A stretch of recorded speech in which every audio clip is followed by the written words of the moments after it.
बनवणार आहोत ओल्या नारळाच्या वड्या।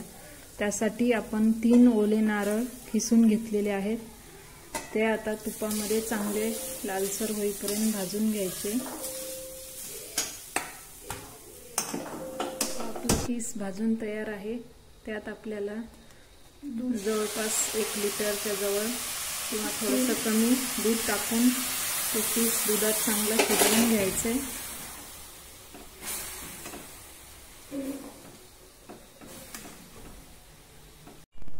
हे पहा, आता आपण यात सर्व दूध टाकलेलं आहे आणि छान उकळी येत आहे आणि हे पूर्ण दूध आटवेपर्यंत आपल्याला हा खीस यात शिजवायचा आहे। त्याऐवजी तुम्ही खवा पण टाकू शकता।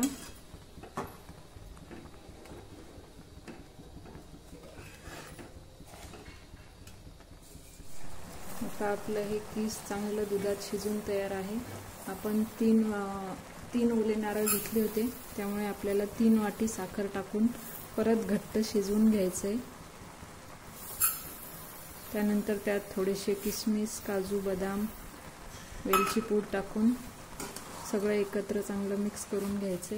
यात आपण थोडीशी वेलची पूड टाकायची, त्यानंतर थोडेसे काजू, बदाम,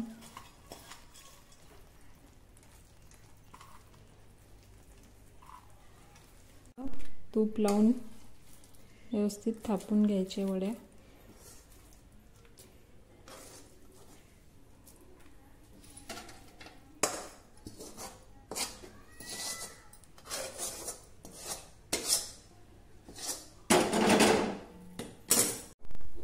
आता हे आपण चांगल्या प्रकारे थापून घेतलेले आहे।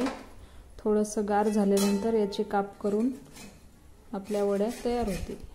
आता हे आपलं मिश्रण थंड झालेलं आहे।